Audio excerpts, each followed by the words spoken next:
Grand risings, Galaxy family. Oh, get you out of bed this rising here. Get you out of bed. Journey of those who need to put the words out. Inspired by the gathering, by us gathering in the Peckham area. You think we're just there making noise? You think we're there just making noise? We're not just making noise. We're making a stance for the rights and the justice that we require of our community and our people in our community. Few as we may be, few as we may be, it does not mean that the few cannot move the many.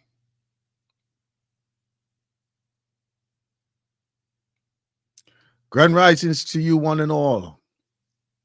Welcome to the galaxyfowe.net, live and direct to you on this morning here, and it's the moon day, the Monday, the 16th of the 10th, 2023. The 16th of the 10th, 2023. Oh my. This one just flew by, didn't it? This one just flew by. What have we achieved? What have we done for this year, for this cycle? What have you done for your cycle? Because remember, we are all on our individual cycles and we all play our part. We all play our part in the existence, in the movement, in the development of life itself. Of life itself. Wow, here we go. I was just doing some research over the last few days. Well, I say last few days, last 4 days. I've been doing some research, and one of my things that I like to focus on is movements in life, movements that has helped us overcome. Yeah. Like, what was the life and the journey of many of our icons? You know, it's just one of those things that I've just been interested in, you know. And obviously, as you read the various amounts of people who have been influential in life, you will hear of their journey. And it seems that there is a common thread. There is a common thread. The need for change. Putting yourself in the line of fire. Asking the right questions, the poignant questions. Pushing for that recognition. If we don't put ourselves out there, if we don't ask for the change, then there will be no change.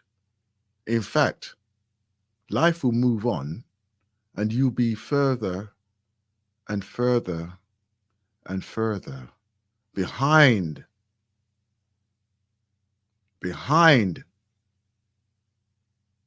the momentum of life itself. You be further and further and further behind the momentum of life itself. This is why we have become the victims of, in said name, gentrification. with our lack of connection, with our lack of putting ourselves in the line for the changes that are happening within our community, for the lack of not attending those important meetings of decisions that are open to the public, for the lack of not putting ourselves in the position of influence, for the lack of not taking action and only doing the reaction. The reaction is too late because all you can do is be evasive. The reaction is too late because all you can do is shout at a closed door. The reaction is too late when the person who has made the decision and already left the building, and then you are just shouting at bricks. Too late. Too late. What we have to do is be ahead of the game. Ahead of the game. And I speak in this way because this is why we are talking about our freedom. We're talking about our freedom here. We're talking about our freedom here.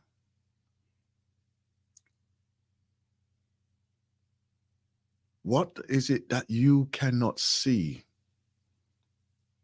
is happening?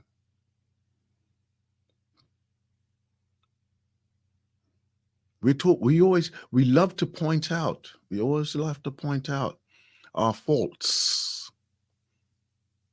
Oh, this, we should have done that. We must do this. We must do that. Even if the one person or the one organization is actually stepping up to the program or to the requests that we are putting out as requests, are you in support of that? Are you in support of them?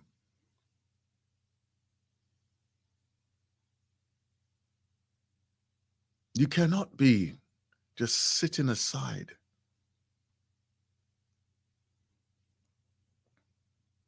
and just allow to happen what is happening. We cannot be having our time wasted by the negative talk and the distractive conversations that are just not contextual to the movement and the momentum of where we need to be.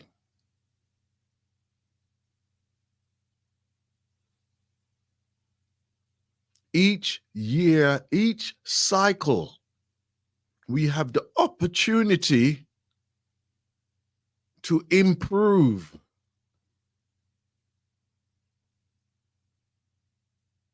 Each hour, each minute, each second, we can improve from where we are.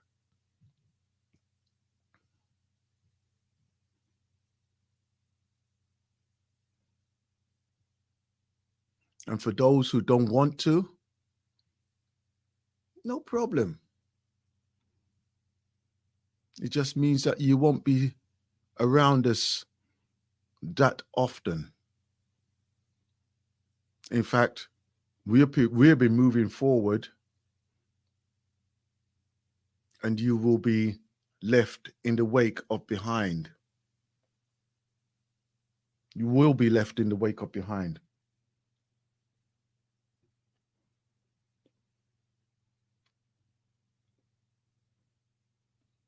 Do you really believe? Do you really believe that you're going to be carried all the way? Do you really believe that you're going to have the invitation to please come and sit down with us? Come, please, just come for an easy ride. Do you really believe that their doors are going to be open for you to come in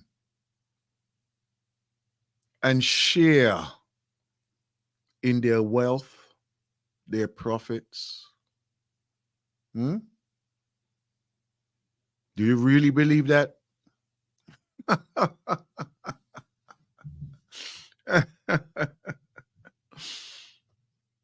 even now,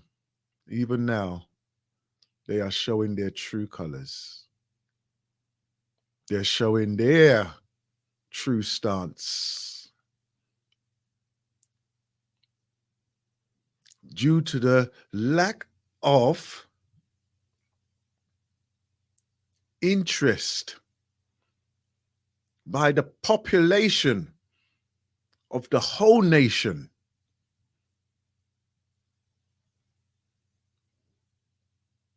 the minority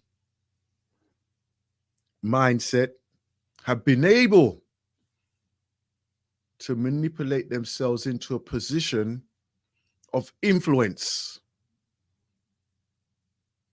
How is that possible? How is that possible? How could you have a system that continuously lies, deceives, embezzle, continuously put the whole nation in a state of desperation, still seem better than anything else that we have to offer?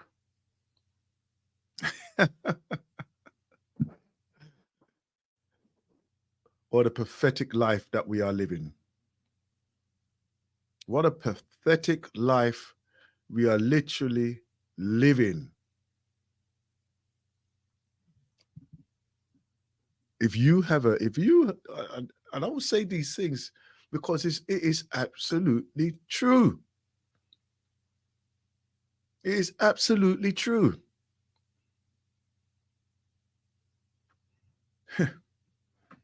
This is such an embarrassment. It is such an embarrassment that even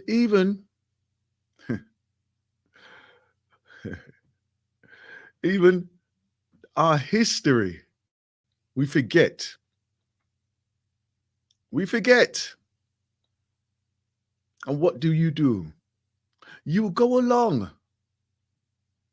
You go along with the momentum of some march. And what is that march going to do? It's going to highlight to you all of the all the wrongs that has happened over life. All the wrongs that has happened to you over life. And then you're going to run along. You're going to run along in support of the injustice that some people are feeling right now. And yet history has shown you that they do not have your interest at their hearts in any way whatsoever. In fact, what they are perpetrating on others, they would do directly to you. They will do that directly to you. Huh? And what you gonna do? Oh, it says in their book that they are lambasting on you, that we should allow them to do it again on the other cheek. We're not supposed to put up a resistance. Let their God punish them. The God that ordered them, or their God ordered them to say, those people should be treated like dirt. Huh? That's what their God has told them. And so therefore that is what they do.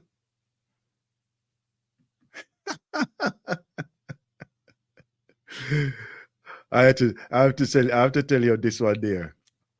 I don't know if anybody saw it, but anyway, there's on our demonstrations down there in Peckham, there's a person that regularly moves up and down the Peckham High Road there. And in his movements up and down in the Peckham High Road, he will say, he's Jesus treated. He's talking about Jesus anyway, right? So I had to ask him directly. I had to ask him directly now. So I went over to him and I addressed him. And I said, slave catcher, come here, let me talk to you. Right? And of course, he's using one of these microphone things. So I went to grab the microphone too. Because if he wanted to talk through the microphone, maybe I should use the microphone as well so we can talk on a level ground. And now, of course, he said, no. And I said, okay. I goes, but let me talk to you, slave catcher. Let me tell you something. And I said to him, you see what you keep talking about this and save Jesus and you're cussing down people that you go to hell and all this type of thing there. I said, let me tell you something now.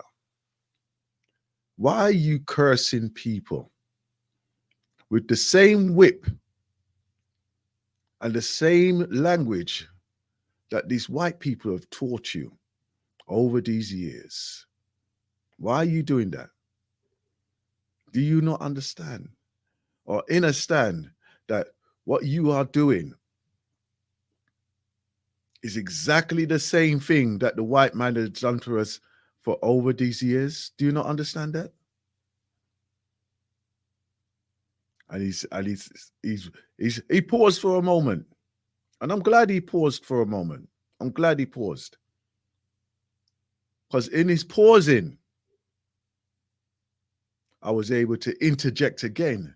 I said, let me show you something. I go, let me show you a lie. I said, come.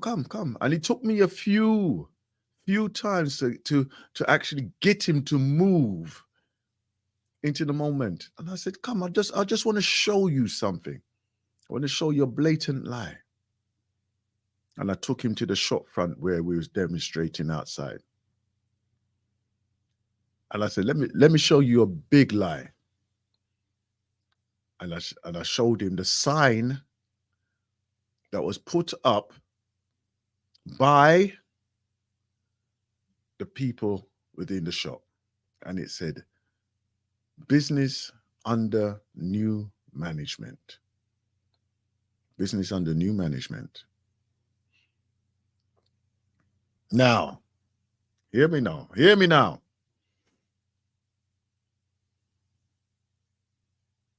There was no announcement. There was no apology, public apology. Just this scribble signed. Do you think that we're going to just accept that? That, oh, well, there's new people, so therefore, let the protest finish. Do you think we're going to accept that? No. The issue has not been addressed. And this is the momentum that we need to continue with. Not only on that incident, not only with that incident, but with every incident that we have experienced over the hundreds of years. And I'm going to say hundreds of years. Freedom is our destination. If I was to take part of the many speeches that has indicated our journey and the many rhetorics that has been repeated over the years, we could all recite many of them, but it's all a momentum. It's all a momentum. So make this second count. Make this minute count. Make the next hour count. Make this day count. Grand Risings, family. Grand Risings. Here's one that I was looking for a couple of days ago as well.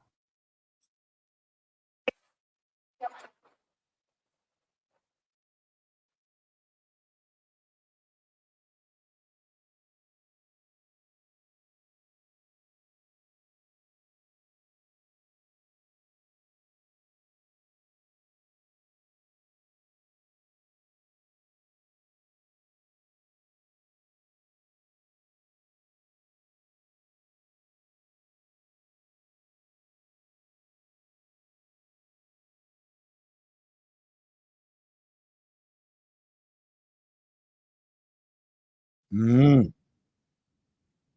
see? These are the tactics. And we know it's like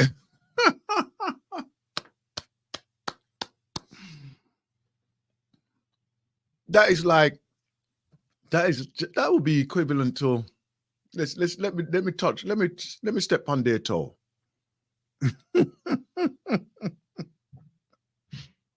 That's like that is like closing all of the churches over the December period. Closing all the churches over the December period. Because I know, listen, there's some of us who go to the museums and we have an interest in the different artifacts, year round. Some of us will use this momentum of, you know what, it's Black History Month. Let's go and have a look at some of the things just to remind us of our history, right? So some of us would use this time of year to say, let's do that. Some of us will be perturbed by that action there. So imagine now that we just say, you know something? We've got lack of staff here, lack of people. So therefore, all churches are closed. Do you think they're going to sit down and accept that? No. So what can we do today? We can get in contact with the British Museum and even inquire, is the African Gallery open? When will it be open?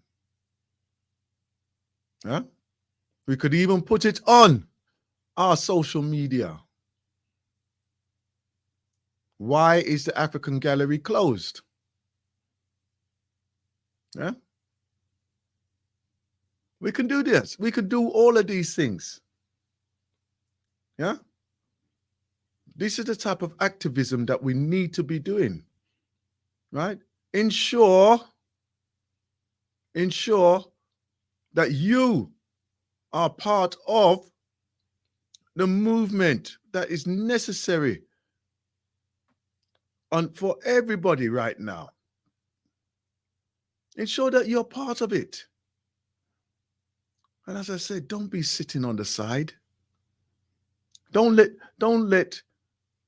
the challenges, what they are putting in your way, take over your life. It'd be embarrassing. It would be embarrassing to know, say, that you have allowed that to happen. Wouldn't you be embarrassed though? Imagine though somebody's controlling you and yours right round the clock. Huh? But this is a regular thing. This is a regular thing that's happening. Don't let them control your narrative.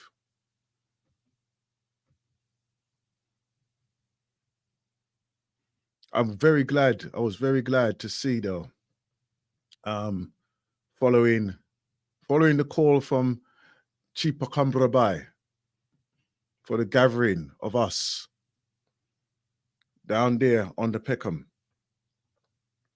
And I was able to go down there, right? And it was soon after as well. Soon after he put the call out on a Saturday morning, yeah. And I went down there in the afternoon, and I was there along with regular demonstrators down there, and we were joined by others who had come down there as well. And it was a good atmosphere for us, right? Good interaction with various other people who were down there.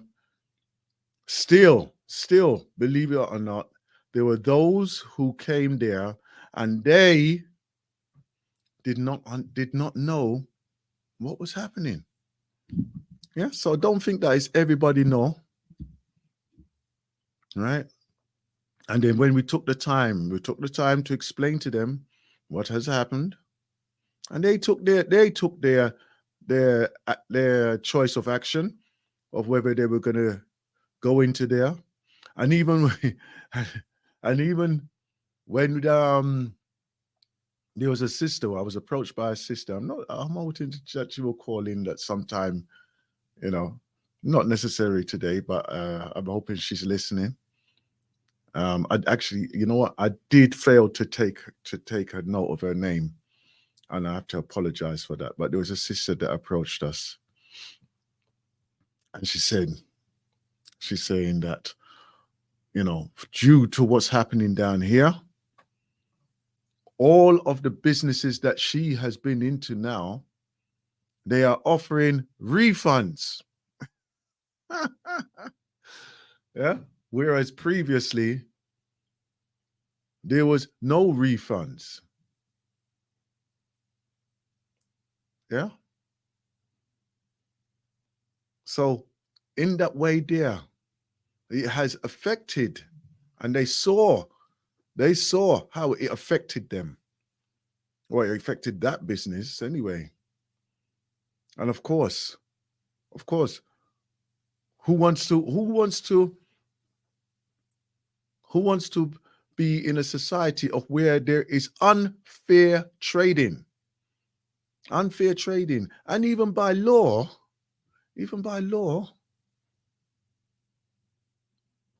there is a policy of refunding as well, right?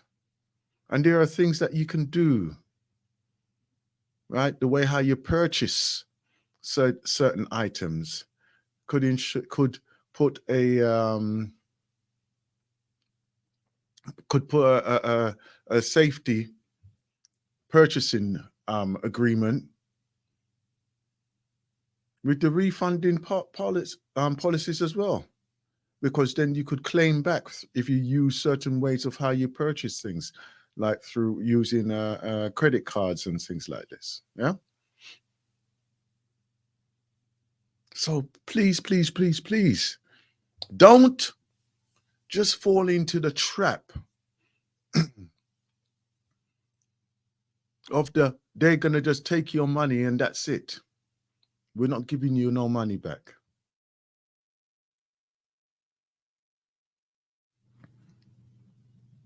As they do, they're lying and they're deceiving you. They're lying and deceiving you. Mm. They're lying and deceiving you. Please, Brother Derwin.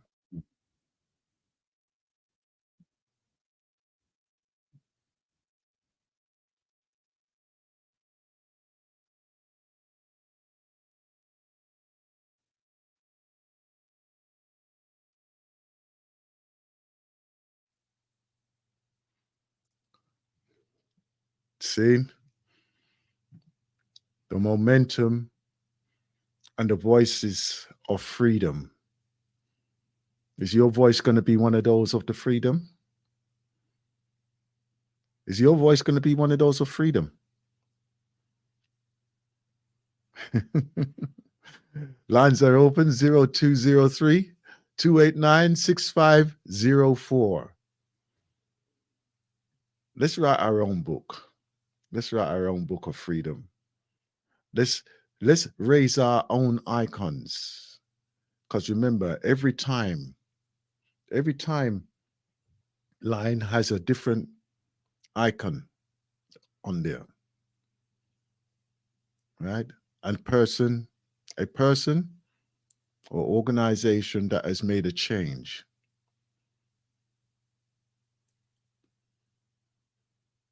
The time that we can make a change is this second, this minute, this hour, this day. So let's do something. Let's do something for our people. Let me see you do something for your people directly. When is that going to happen? When can it happen? We've seen so many of our people get lost along the way. They get lost along the way, but no. Not us today. Not us today. Let's do what we need to do.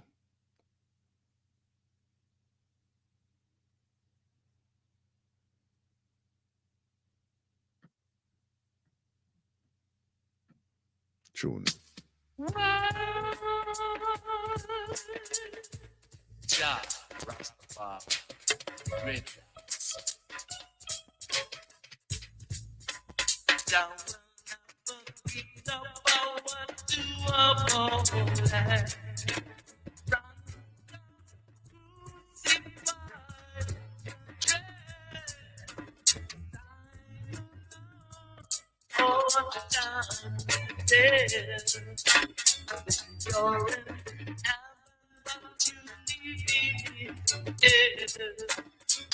You're in heaven, but you need it. You're in heaven, but you need it. Time all the time.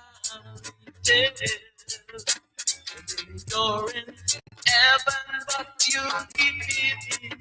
You're in heaven, but you need it. You're in heaven, but you need it.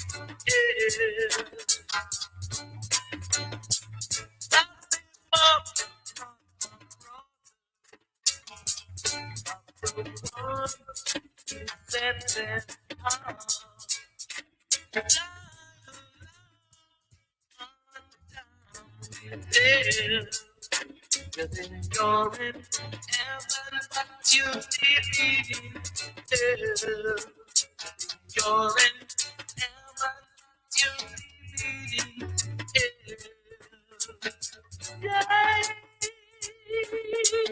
it. Jah Rastafari, great thanks.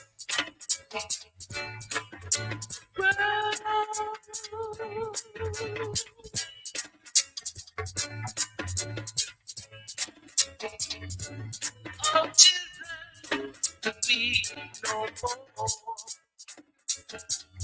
Oh, my sycamore tree, I'm freedom.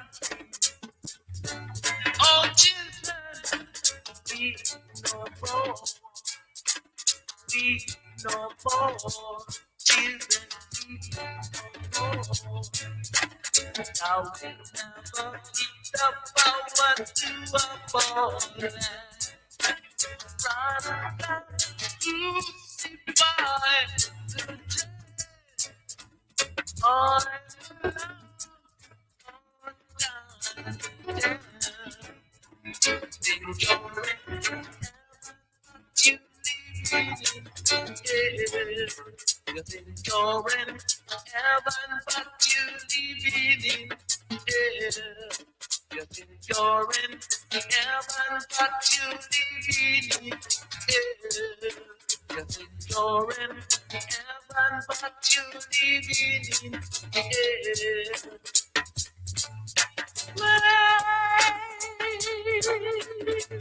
Jah Rastafari.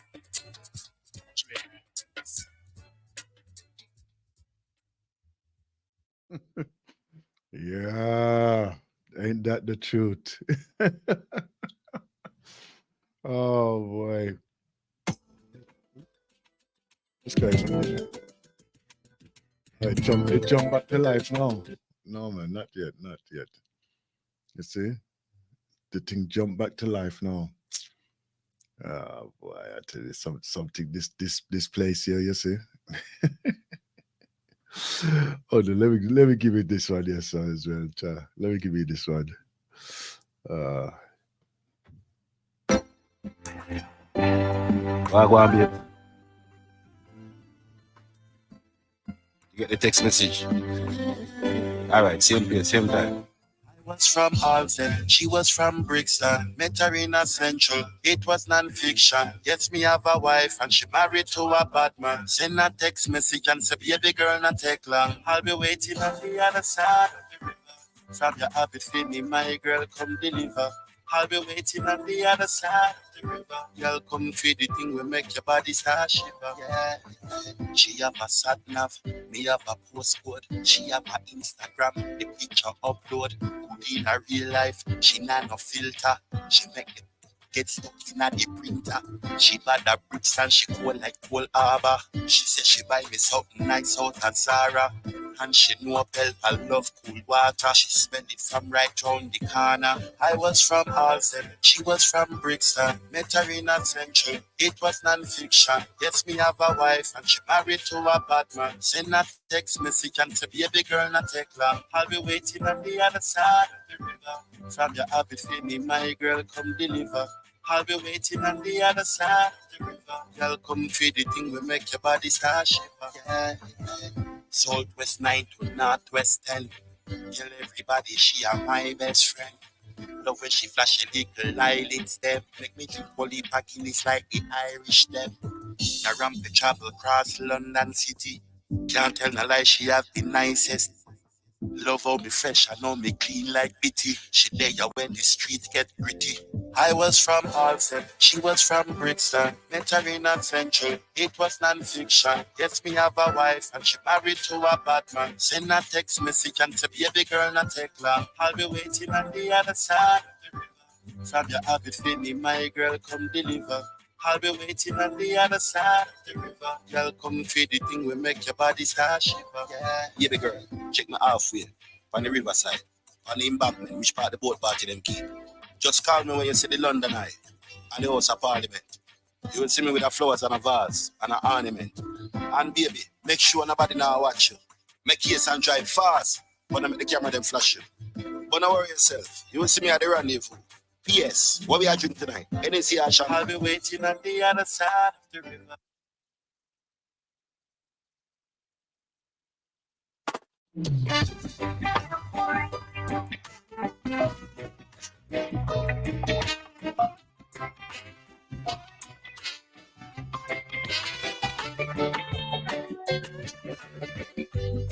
keep it up. That's what they do. They don't understand. Home is still a push and go through. Yes, they laugh. They call me names, but they just don't get it. Oh, them see me, I hold my head up just the same. When them see me, then just keep on talking. Me not see them, I just keep on talking. I got my pride. Me not gonna show my bad side. Some of them see me as a big pushover. Left me for dead and think I'm gonna kill over. Oh no, not I. I and I will survive. Never let them get you down. Never let them see you frown. Never let them take away your liberty. Live your life and be free. Never let them get you down. Never let them see you frown. Never let them lead you astray. Starting today, live your life and live it your way. When you go through heartache, when you feel in pain, when you end up in a desert, and I wonder why the when the judgment on every word left a stain. When them talk up the things that just will mash up your life and give you bad name. Them think you're weak, but I less of them blunder. God mind nothing, them left your business under. Don't give them that power. Show them you can be stronger. Just take up the step and make the whole of them wonder. How you get up when them a try keep you under. Don't believe their lies. Show them that you will rise. Never let them get you down. Never let them see you frown. Never let them take away your liberty. Live your life and be free. Never let them get you down.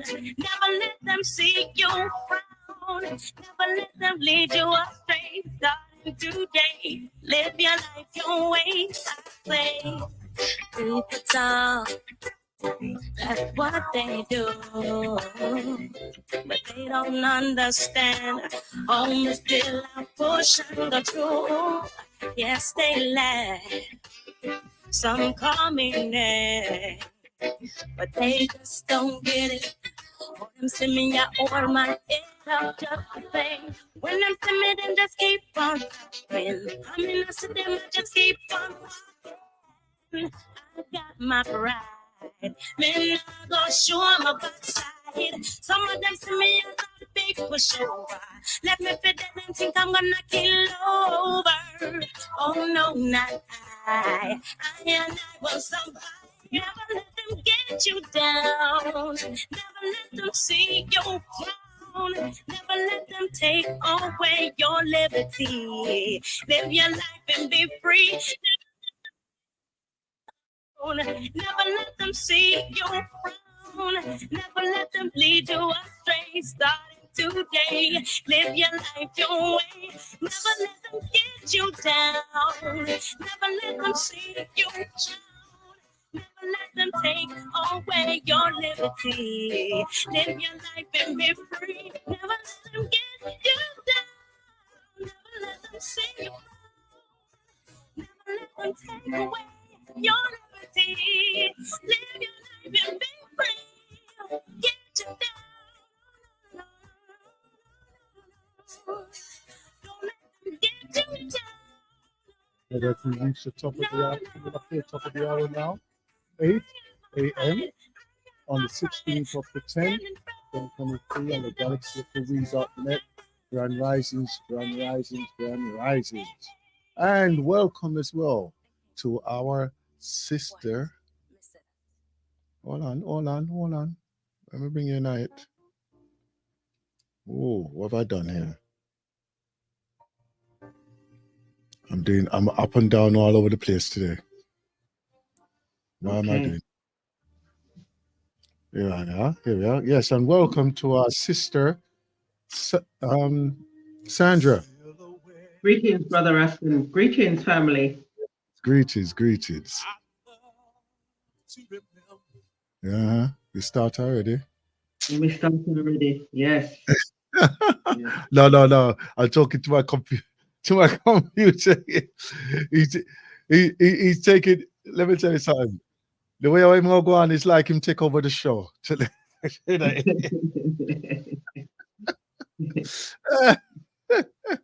the front seat, and you've taken you've become the wingman. Exactly. Well, go on. Not through choice. He's playing his own mix and everything. I'll go on with him. I'm too. Anyhow, that's why I had to wrestle him down still. Yeah. Greetings, my sister. How are you? Greetings. Hey, Yes, I'm feeling. I see that you're dressed for the English weather. Yes. Yeah, man. Catch you now, innit? I can get catch up, but I shouldn't get catch up. Yeah, you shouldn't, but it does happen. It does happen. It does happen, man. Because like this, the way how this weather change over here, sir. What was it? I think it was 4 degrees yesterday evening, right? And of course, it must. Huh? It felt like it. Yeah. And then it must have dropped overnight as well. 'Cause Okay. even as I came out, it was fresh. It was fresh. So, my assumption is it's going to change anyhow over the next few weeks and over the next month. Okay. Right? Okay. Of course, they'll be putting out the propaganda of it's going to snow and it's going to be the worst winter and all this type of thing there. Right? But we just have to prepare. We just have to prepare, ensure that we have some items so that we can stay in if we need to stay in. Right? Yes. And obviously get some food items so that we can stock up so we don't have to go upon road so often. Yes. Right? And things like this. Getting some of the old staples, some of the vegetables, so that you can, you can turn a hand at a soup if needed, to keep your nutrients in you and your body warm. It's not every day you want to go run on the street. No. In this weather, yeah. No. Or as it gets colder. Yeah. Yes. Right. Yes. Also, what they call it now? Preparing different food and chilling them and or you can freeze some of the foods as well, prepared food as well. So you have to do all of that. Right? And also get your last piece of the summer fruits as well and freeze them. Thinking about the seasonal items rather than just getting the different fruits all year round. You think you can sell strawberries in December? Not in the UK strawberries. Huh? Not the UK strawberries or blackberries. Not in December. Where you can buy local and whilst they're getting rid of them because they're coming to the end of their season, make space in your freezer so you can just pull them out and it becomes part of your smoothie or just part of a dessert when you're ready. So be prepared, as the advert used to say. Be prepared. Yes. Definitely. So we have to definitely get all of that, and also because obviously the costs of actually running the household has gone up considerably since last winter. So we have to be sparing with that as well, right? And make sure you have a good friend so that you can go burn out their electricity rather than yours. What? I'm just saying.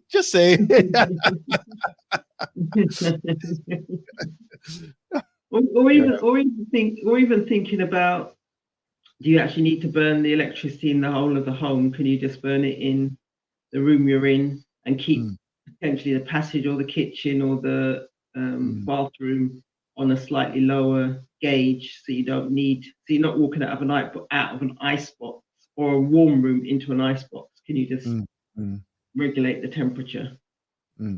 Or, as they say, put on more layers.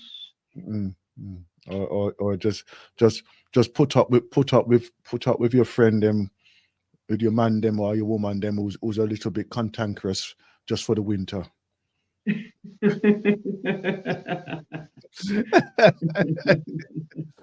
At least then come useful for something.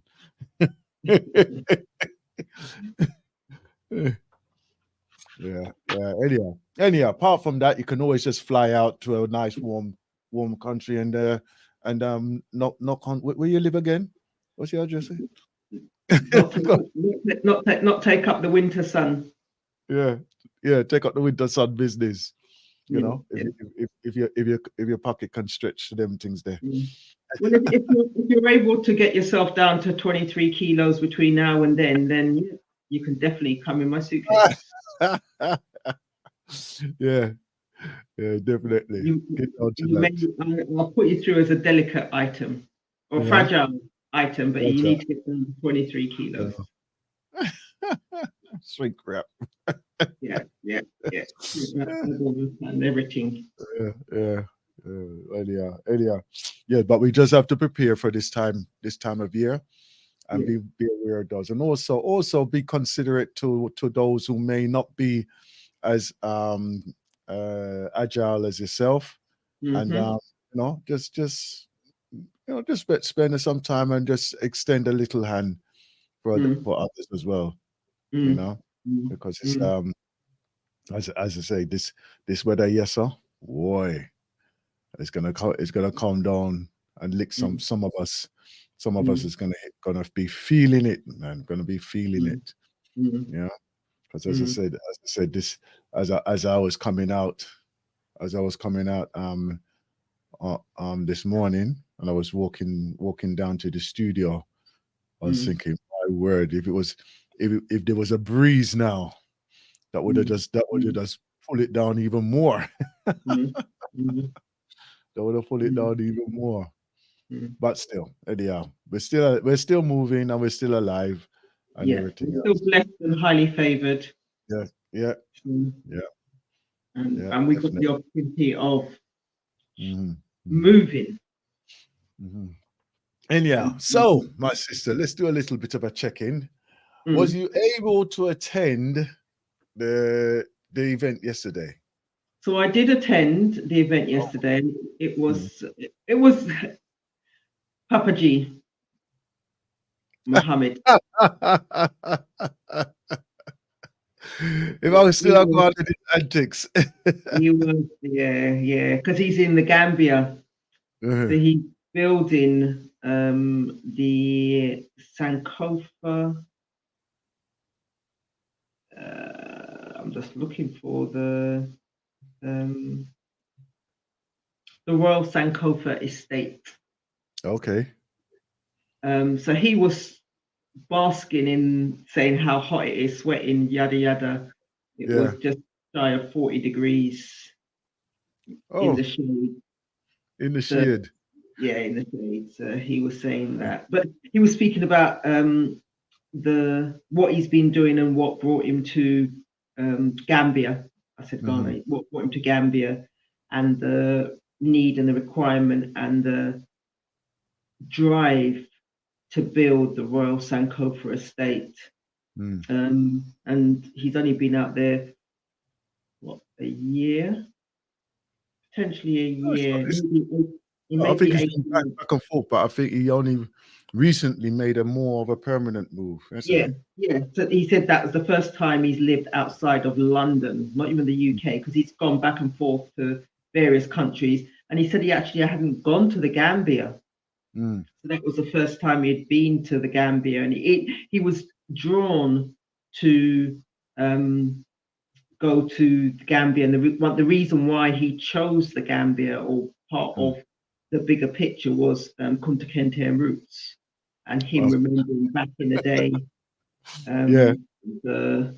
what came on television, and obviously the reading that he'd done before then, because he's a Marcus Garvey and Elijah Muhammad are his major influences. So with that, Garvey going back to Africa and that mantra, which he never actually got a chance to do, Papaji's spirit of Garveyism and his spirit of all things Black and cultural has brought him back to Gambia.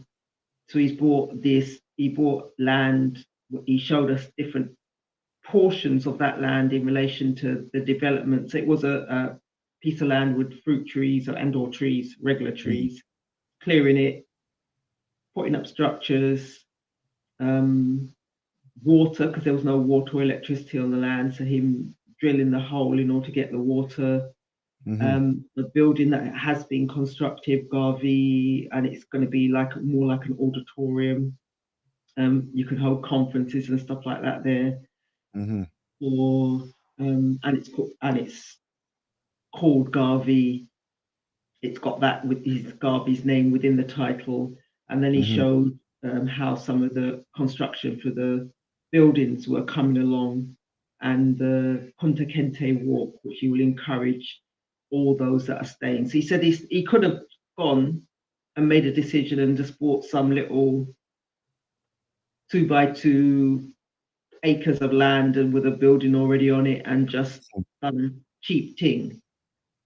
But he didn't want a cheap thing. He wanted something that would be a legacy for the memory of those who have gone before him, and to leave a legacy for those who are going to be coming after him, who wish to go to the Gambia, experience life in the Gambia. And from what he was saying, like I said, he could have done something cheap, and it's going to cost to go out there, because the facilities, two swimming pools, they're going to be naturally heated. Hey, we've got sunshine on tap, less than 40 degrees in the shade. But it's the ethos in terms of having somewhere to go for the community. So when he was talking, it reminded me of our brother that calls and speaks about the Africas and the opportunities within the Africas, and just he was giving what's the word I'm looking for? Employment to the locals. He's got his skilled individuals out there in terms of the project manager out there, etc., etc. And it's just giving them the opportunity to do their craft in an environment that they know, with the vision that he has. So yeah, it's that saying, why to invest in Africa? And you cannot leave Africa, it's there in your heart. So yeah, the Royal Sankofa Estate. So anyone that wishes to find out more how it's getting on, when they can visit, want to take a party of young people themselves, whatever, down there, put in the Royal Sankofa Estate, Gambia. There is a website address, which you're right, I didn't take down, and you can find out when it's going to be open. That'd be great. The way that those buildings are looking from the outside, it just looks like, for some of those buildings, especially down the Kunta Kinte walk, and you've got buildings either side, landscaping has been done or is in the process of being done. The pool's already in. It's just the internal internal fixtures. The outside looks like it's there or thereabouts. So he was just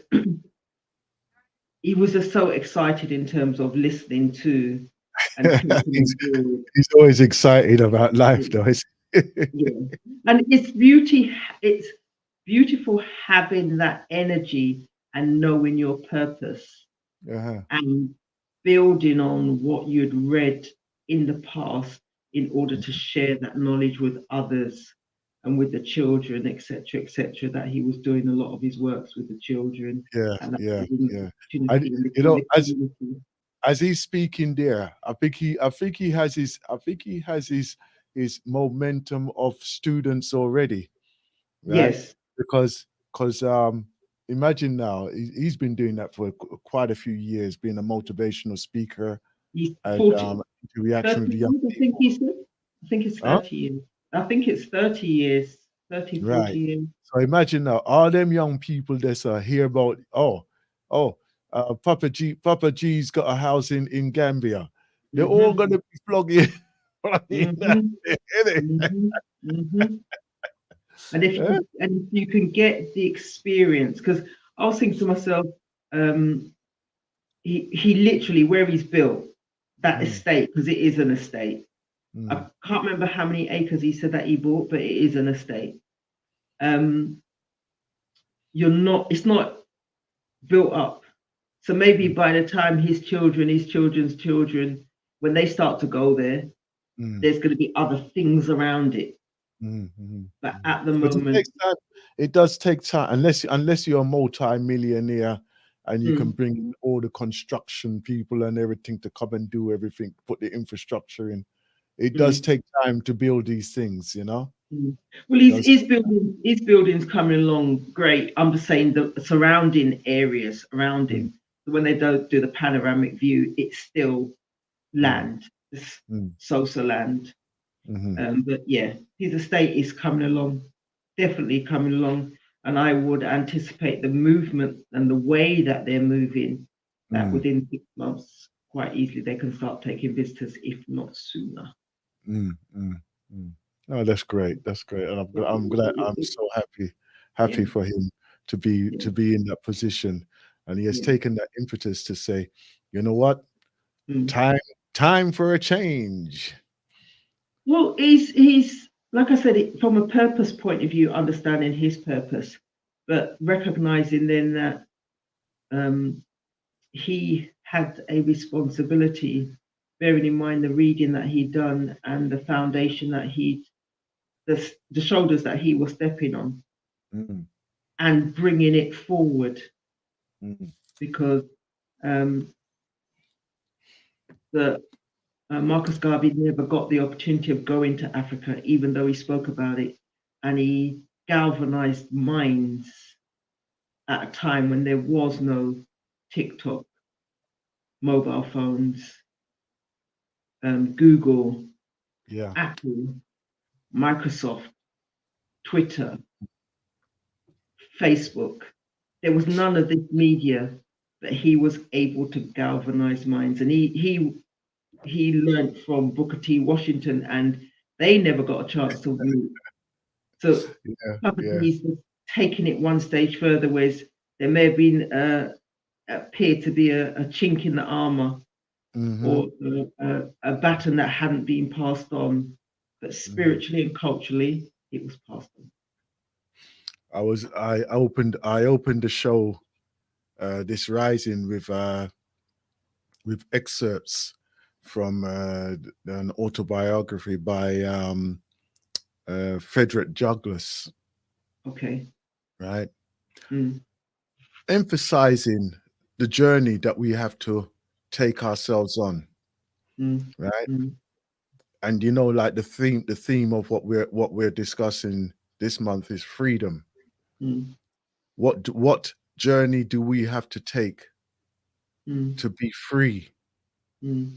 What is it that we have to do? What is it that we have to be, right, to put ourselves in a position of freedom? You know, and even like listening to what you're saying there now, you can really put yourself in a position, and with the momentum of what our brother is actually doing there, and taste the journey of freedom, right? So, you know, I've got brother Akram on there.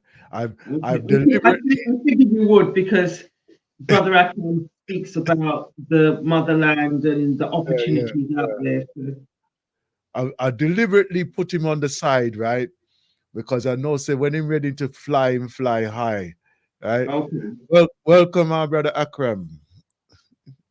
Yeah, Grand Rising, Grand Rising and Grand Rising to Sandra. Yeah, man. I went to the place yesterday hoping to see her, but when I got there, they said that she wasn't going to be there. She was going to be on the Zoom. So unfortunately, I didn't get to see her in person. But yeah, it's I didn't get to listen to the brother there because I wasn't. I only went there mainly to see her. But you see, you see, you're going with fan business. I go on. We miss it. But you know, you're talking about Africa, and I just thinking myself here. You know, I came back in April, and in May I went to the doctor. And I'm having some problem with my leg, and they were supposed to do an X-ray. I waited and waited for that X-ray until I went to America, and I came back in August. And it was only then that they managed to give me the X-ray in August. And since August till now, I'm still waiting for that information to reach my GP. Jeez. You know, and that's pathetic. Yeah, you understand? The whole system is collapsing, my brother. It's collapsing, my brother. You know, and I'm just thinking, boy, I just want to be in Africa. I just want to get out. I mean, unfortunately, I've got a few more weeks, and the sister was just talking about the Gambia just now. In fact, that's going to be my first protocol leaving, because in about 4 weeks time. I'm expecting to be in the Gambia around this time, you know. Oh, wow. Time. Yeah. You know, as I said, I mean, my main home is in Tanzania, but as I said, really, I link with some brothers there who is doing some business, and I've sort of made some investment in it. So I'm going there to look at that, what's happening there, you know. In fact, we just started the bakery on the weekend, so that's part of the business. It's a whole heap of things that we want to do, and but we're just starting out. So, as I said, you know, I've invested in this brother who is there, who is doing this business. You know, so I want to go and have a look at it. That's good. Yeah. That's good, because like, yeah, and this is the thing, because like we could go there. We don't have to do the initial.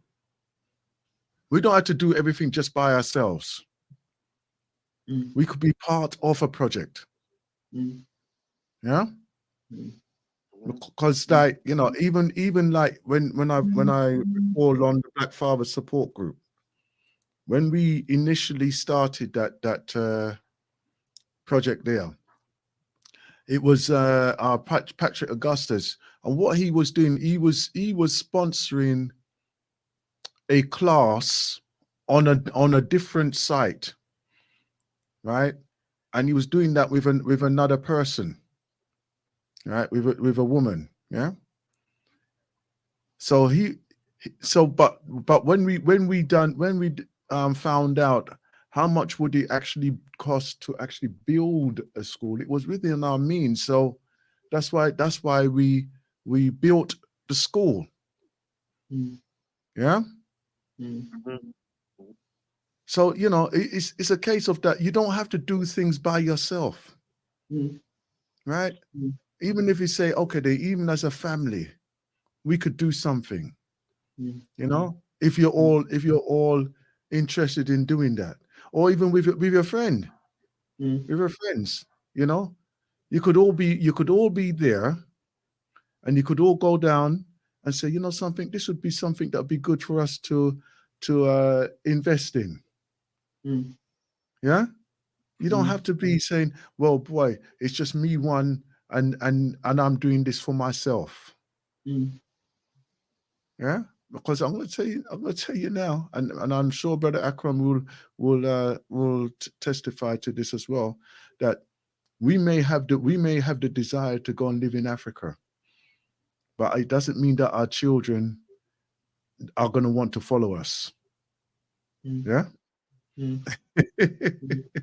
Well, that is very true. I mean, because right now, as I said, there's a brother who's gone to Jamaica. You know, I've known him for many years, and he's gone to Jamaica. He did very well, and but he's having great problems because his children don't want to go to exactly. Jamaica. And, they don't want to go down there. You know, and this is a problem that, again, as I said, many of my brothers are facing because they want to go out, but unfortunately, their wives don't want to go out. You know, so it's creating a lot of problems for a lot of people, really, in this manner. You know, and well, I've been a bit fortunate because, as I said, when I wanted to go to Africa, my wife didn't have any hesitation to want to go. It's just my daughter at the time, you know, because she was still young. Oh, I want to be in England and so forth. And I said, no, you're not going to stay in England. You're going to be there. You know, I mean, you know, and afterwards she going to love it. I mean, she's here at the moment because she came up from university and she's teaching. But every day she's on the phone to her cousin back there. You know, I mean, they're like sisters because they grew up like sisters. But when she finished university, you know, because she was working part-time and so forth and things like that, and she was saving up her money. And the first thing she did was, Dad, I'm going to Africa and I don't even want you to pay because I've saved my money. I'm paying. You know? It's exactly, listen, everybody has their journey to go. Yeah. Although we have our desires and our dreams, but after a while you're gonna have to just say, you know what, this is what I would like, and the reality is that if you're able to pass it on as a legacy, then you're blessed in that way, right? But more often than not, that is not the case at all. That is not the case at all. Yeah. Yeah, because I said, I tell you, I'll give you a situation of when I first went down to Africa. Okay, this was, as I said, it's over 30 years ago because my daughter is now over 30. So it was over 30 years ago, and I want to show you how things were bad. I mean, you know, I said many of the roads were dirt roads and things like that. There was not many vehicles on the roads. And so on and so forth. And in '95, when I wanted to make a move to go, it just shows you how the world has moved very fast because she was learning typesetting, you know, so we can go and do printing and so forth. Because my uncle, he used to do typesetting, so he taught her how to do that, you know. And that's just to show you, this is '95. Right? There was no, and then it's only then that computers and things start really coming on the scene. You know, it was electric typewriters then. You know, so you can look at see how fast things has moved, right?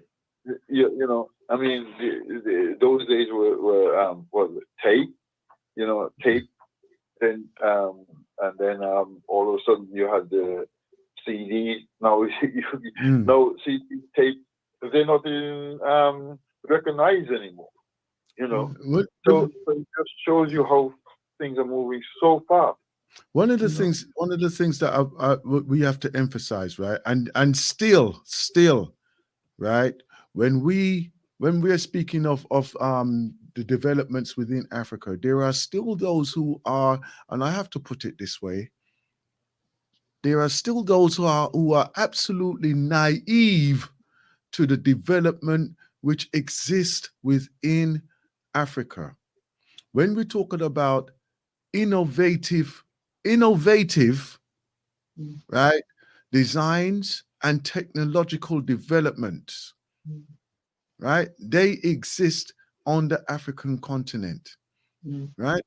The fact that there are a lot of them who do not have access to finances, and then they make do with what they can do, right? That exists as well. But please do not underestimate the development and the availability of technological development that do exist currently in Africa. In fact, there's probably places over there that will far outshine your little broke down, broken system UK development and society. Well, the movement of money on the phone was done in, especially I think it started in East Africa, right? The thing which they call M-Pesa, right? You know, so most things now people don't carry money. It's like, you know, oh, you want to pay somebody? Oh, just get on the phone, send the money over to them and things like that. You know what I'm saying? You know, it's as I say, technology, as you rightly say, has moved on. You know, and a lot of people think that Africa is still they're still living this dream world that Africa is backwards, it doesn't have this. And as I said, look, I mean, you know, this X-ray thing and so forth. I go to the hospital there by you know, a few hours. I got my X-ray, I got the results and everything. You know what I'm saying? Here, I'm still waiting 6 weeks later to there you go. There you go. Get this, you know? There you go. Yeah. So people, I mean, okay, you don't have the NHS, although Tanzania tried to, the government, the former government, tried to set, well, he did set up something for the people. You know, you pay a small amount of money and you can get free medical care when you go to the hospital. The last government did it, but when Magufuli came in, that died. You know what I mean? But yeah, so all of these opportunities are there, you know, and because you have something like an American system where when you work in a company, the company, you know, most of the bigger companies, they would pay your medical bills and so forth, you know, like just like in America. And not only your medical bill, but the same, like they pay your, like your mother, your children, your husband, whatever you have, or your wife, you know, they all that is paid for to when you work in a good company. If you're not working for yourself. Yeah. Let's say that these we have to go and see for ourselves and experience for ourselves. Yeah. Right. And don't be just drawn in by the propaganda which so many of these hotels try to sell you as it's dangerous to go here, go there, and these people are untrustworthy and all this type of thing there. Go there and see for yourself. Definitely be prepared to just go, and you're going to do the hotel lifestyle or the Airbnb lifestyle, then come out of that space and just stand outside the compound gates, and I'll use the word compound gates in inverted commas, and just observe the rhythm of life that's around you, because you will actually pick up, we're Black people, we're built on rhythm. We'll pick up that rhythm. For others, it may be dangerous out there, but we will bear to pick up on that rhythm. We just need to appreciate it and listen. Well, well, again, you know, there's not every country that has turmoil. You know what I mean, right? I mean, there's 50-something countries, and you can sort of pick, you know, the countries that has been fairly stable. You know, like Ghana, Tanzania, those places have been fairly stable. You know, they have not really had much uprising, although 100% things are not. But the point is that, as I said, I met. We, you know, traveling one time with some brothers who came down with me from Jamaica, and we were touring and so forth. And we found this white lady in the bush, you know, Oh, it's in the book. and Mrs. Livingston, I presume. Are you not worried, afraid? Well, she says to me, Tanzania? Nah, she has no fear in Tanzania. You know what I'm saying? You know, and she was out there on her own.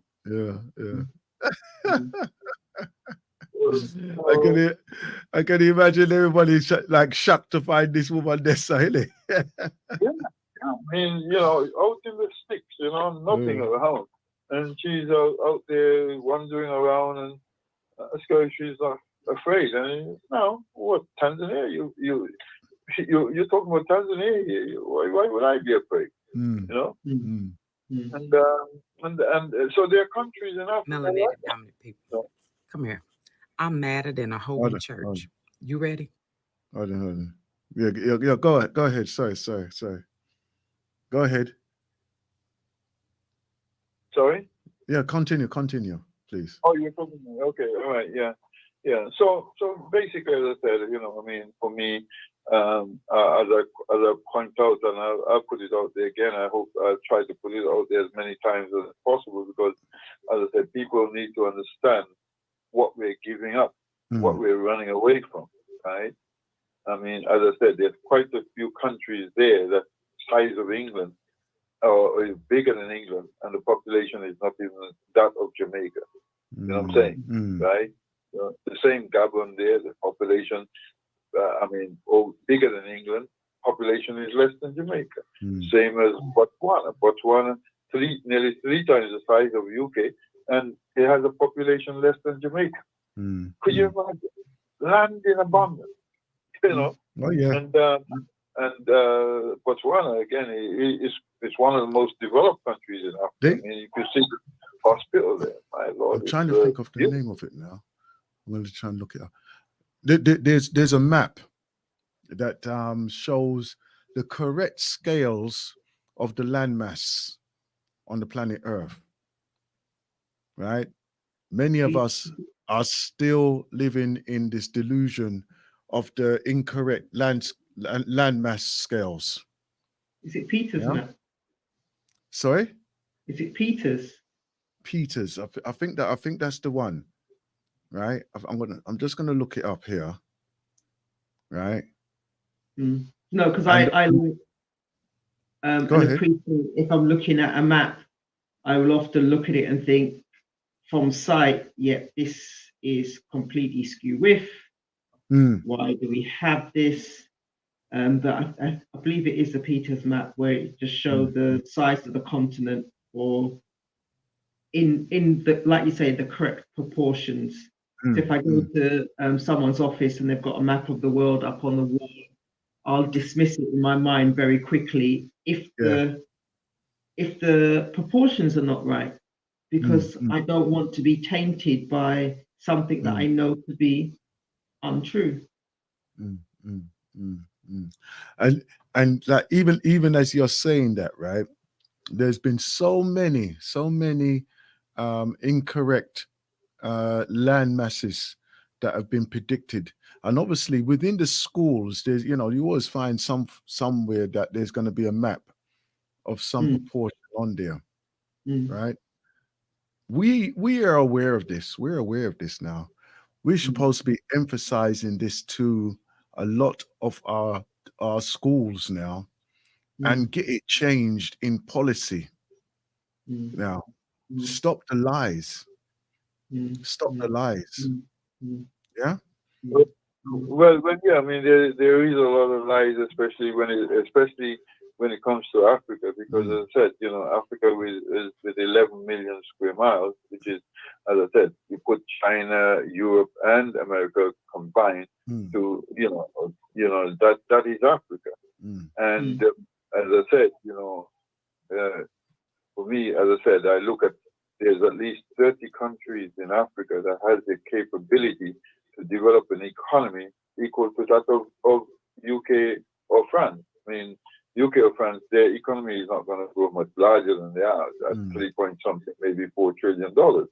I mean, and you know, you have at least 30 countries in Africa that has the capability to reach that height, right? and if when they do, that will put them, those 30 countries, well ahead of China, Europe, and America combined in economy, as an economy. That's not even counting the next 20, the other 24. You know what I'm saying, right? So, and the thing is, as I said, it's for me, why I'm trying to entice people. Africa is there growing, right? Everything is needed, right? It's only got a $7 trillion economy at the moment. So look at what is there. Every development is needed. Every development. And you don't know what you throw down, what will come out. You know, you have the opportunity to be, you know, there's that opportunity to be, what do you call it? What was that president of America? The one that's just went out. What's his name? Trump. Yeah, Donald Trump. You have the ability to be a Donald Trump. You know, is right now upset the apple cart. well, exactly. You know what I'm saying? You know, because as I said, the same business that we just started. I mean, there's a man in Tanzania which started like that. He started like that in 1975. He had a bakery, right? Today, that man, right, he's building his own town, right? From since 75, today, he's building his own town, right? When I say building his own town, all the different investments he's got, plus building his own town. You know what I'm saying? You know, and that it's just tremendous what can be achieved in Africa. You know, the sky is the limit, and it's there. It's open for, you know, for youngsters coming up. And as I said, you know, it's amazing what his name, Jack Doe, the Chinese guy who went there, and he said, "Look, man, Africa is so exciting." He said, "It's my dream." He said, "As long as I live, next whatever years, to visit 3 countries in Africa every year."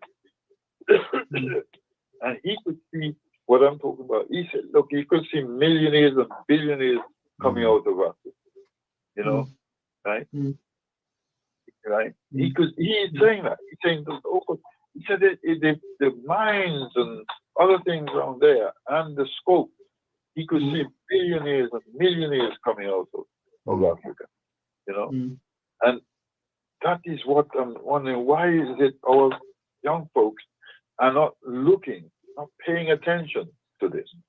Yes, there are challenges, but our parents, when they came here, there were challenges, but they were willing to come, right? Those people who are crossing the boat coming to Europe, there are challenges, but they're willing to come because they think there's opportunity.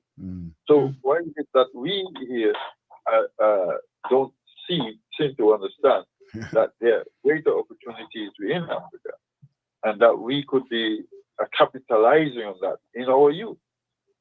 Well, you know, one of the things, I mean, like, I think that we have our listeners at a disadvantage because we're experienced travelers. Yeah. But then I wouldn't necessarily say that they're at a disadvantage. Those who will hear will hear. And within the conversations that we're having for our listeners, but also those that are around us, we need to continue those conversations. If we think about Marcus Garvey and what his dream was in terms of going back to Africa and doing something out there and reclaiming it, he didn't stop speaking. And millions heard him without the medium that we have at the time. So the question is, let's just keep those conversations going. I'm not going to beat up on those who choose not to, because they clearly weren't meant to. That's not their purpose. But as Papa G said, he had lived all his life in London. He hadn't lived for a portion of his time in anywhere other than London. and I don't even know whether it was South London, North London, East London, or West London.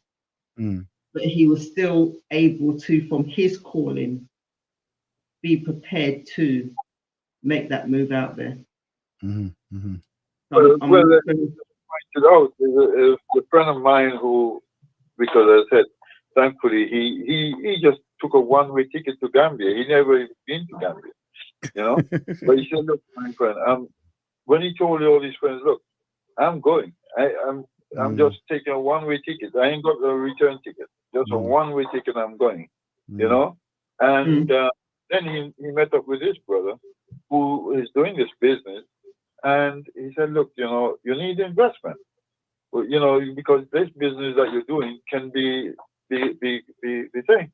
And the brother listened to him, and he sent out and said, "Look, you know, I mean, this brother has got his business and he's looking for investors."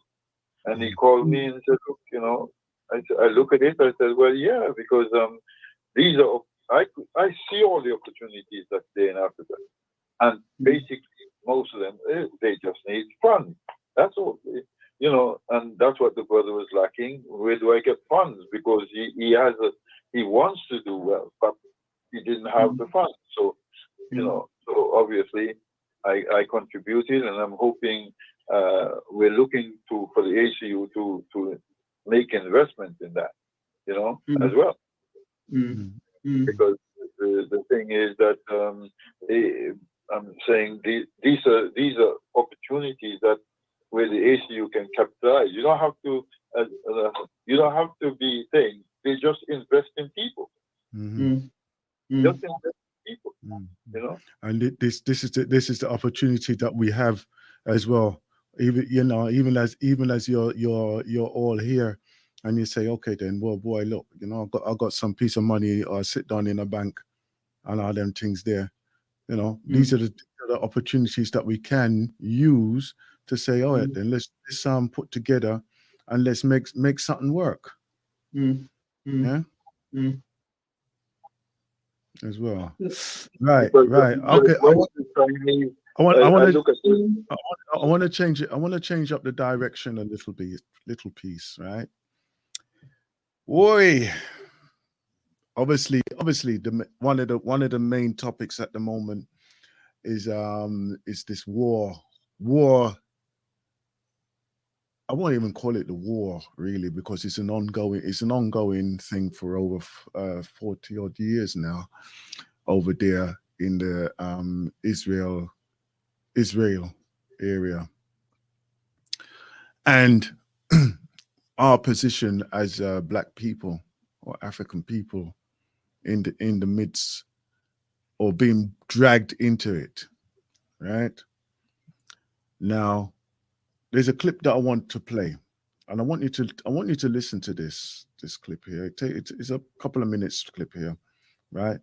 So let me just play the clip, and I think that it gives a succinct explanation of our historical stance, right? So let me just put this in here, right? And I want to just play this on there, please. Where are you? Okay, here we go. I'm madder than a hoe in church. You ready? I go to the gas station. It's ran by Arabs, Muslims. Normally, they're very friendly, flirtatious, even. So the store owner singled me out. Have no idea why he picked me, but this conversation didn't go like he thought it was going to go. He said it's a damn shame what the Jews are doing to the Palestinians, and Muslims are being persecuted, and they're doing a genocide in the Palestinian, and they don't belong there, right? I listened, and I said, well, it was the Muslims that enslaved Africa for over 1,300 years. They castrated Black men in the Sahara Desert with dull knives, and many of them died. And they tread thousands upon thousands of Black women across the desert. Black women bones lined the Sahara Desert so that it was said you didn't need a map to get to Europe. And still now in Libya, according to CNN documentary in 2017, the Muslims were selling Black Cameroonians and Nigerians on a slave market in 2017. He became furious. And he said, oh, you must be a Christian. That's why you on Israel's side. You must be a Christian. I said, why would I be a Christian? The Jews' Torah told them that Black people were under the curse of Ham, and therefore we were sanctioned by Yahweh to be slaves. And some of the brutal things that they did to melanated dominant people in slavery was used through the Old Testament. Murder, slaughter, rape, mutilation of Black people. Jews said that Black people were more like apes than they were like humans. So no, I'm not on their side either. Can I tell you that he put me out that store? I know you fucking lied. Put me out the store. Would not sell me my little chips or my little soda. I have never been so proud of being put out of somewhere. Melanated dominant people, stay out of their business. Stay out of it. Let me tell you something. When I'm wounded and hurt, I'll take help from anybody. Okay? But understand this. It was the Muslim. I want you to look up the Sahara slave trade. Okay? Look up the Sunni Muslims. The Palestinians are Sunni, 98% Sunni Muslims. Look up CNN documentary about the Sunni Muslims in Libya. Matter of fact, find you a good Cameroonian or Nigerian and ask them about the slavery. As early as 2017, that was still going on when they would catch Nigerians and Cameroonians trying to cross over to Europe. They would capture them and sell them in slavery. Okay? So be careful who you're standing in solidarity with, because they just put my beautiful Black ass clean out their store. I love you guys. I hope this make you think.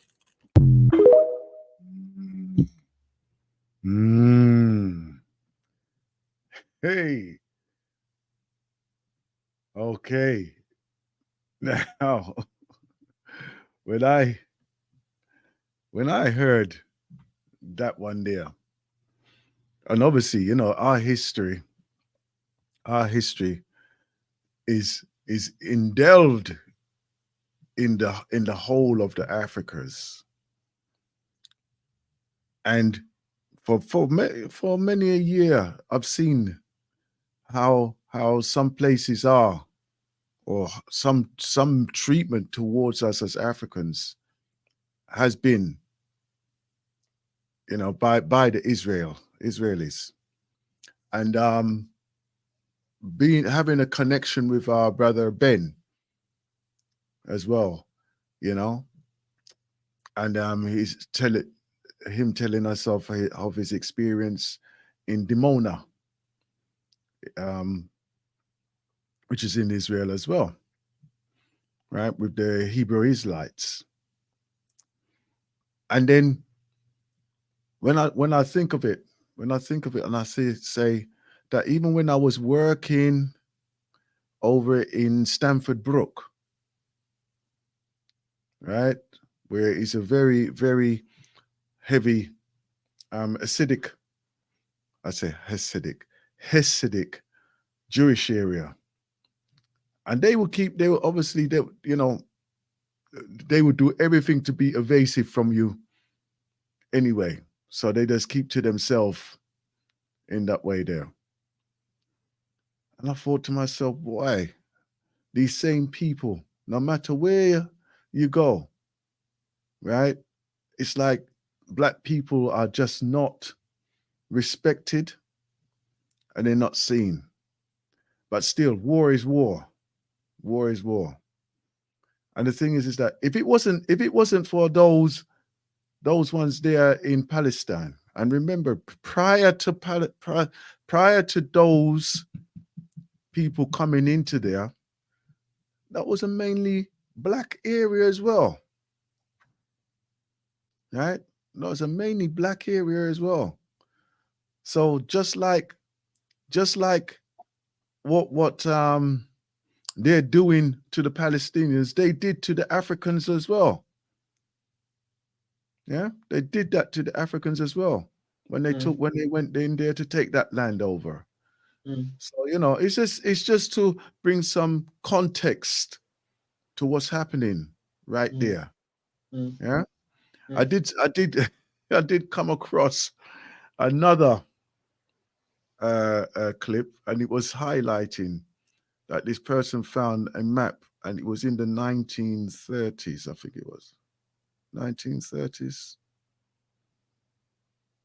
Anyhow, it was an ancient map. It was an ancient map of Africa, and he wanted to put this map up in his building, and and what happened is that they were saying, no, you can't put that map up because it's going to cause some controversy. And he said, why would it cause controversy? And he says, well, because Israel isn't on it. And he says, well, Israel didn't exist when this map was made, right? And then they said, well, no, you can't do it. And he goes, well, if I took a map of America before all of us had all these states wouldn't exist in the same way, wouldn't they? And they said, well, it's not exactly the same. And he goes, no, it's not exactly the same, is it? And obviously the sense of that they came and took this land called America, and it's the same thing that Israelis had done, right? That was the undertone message there.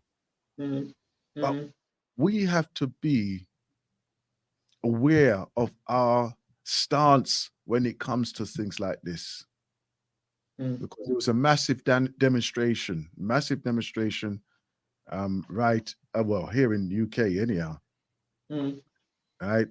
And yet we know that there's going to be a load of us who's going to be pulled along in the momentum of those demonstrations and those conversations.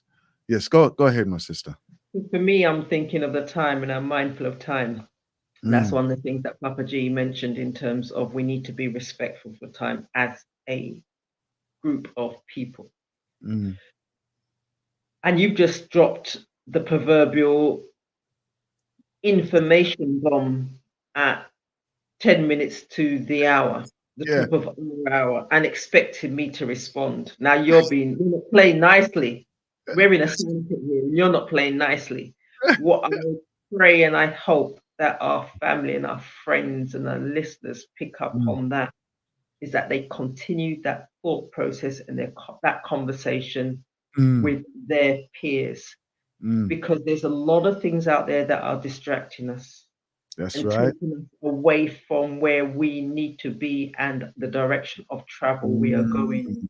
And that distraction is not necessarily in our best interest.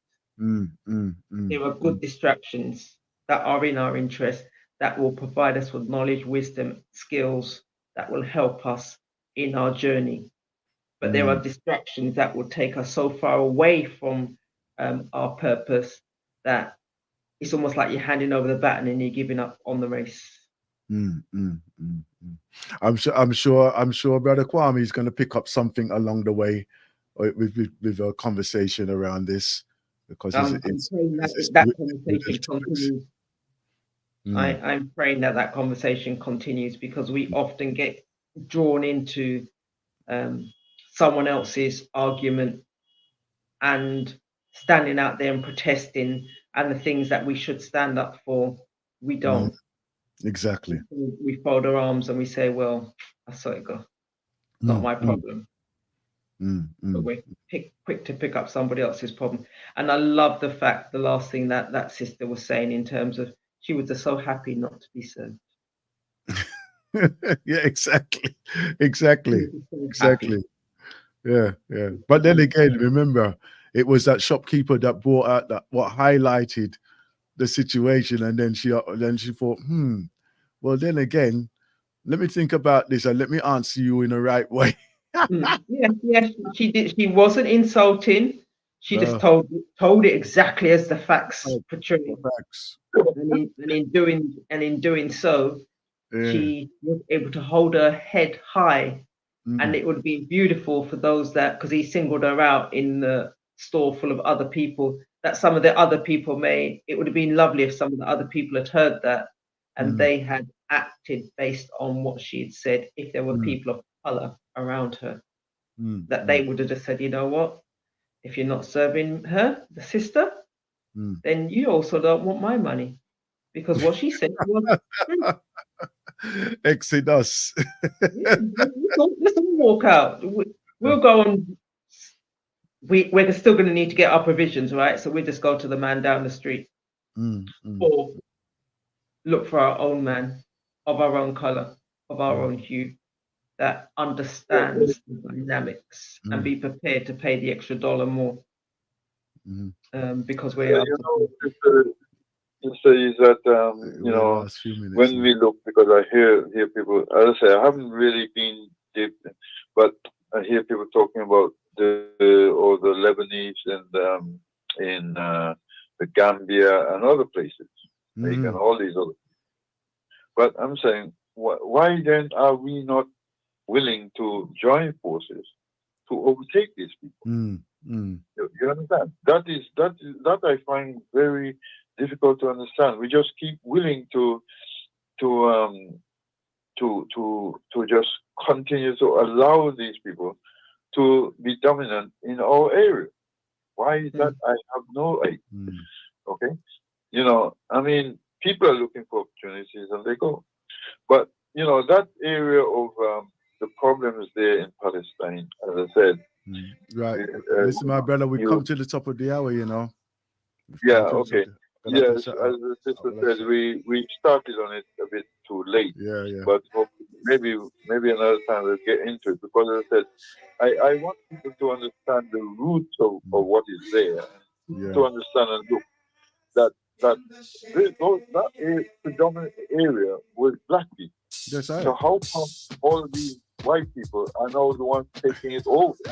They push them out. They genocide them out the area. That's a conversation to be had, brother. That's a conversation to be had. But again, respectful and mindful of time. Let's continue this conversation. Yeah, respect to Papa G. I'm playing this one for our outro of this struggle here. Okay? All right, bless up. Thank you. Okay, For you, I come with my representation. You know where I'm coming from.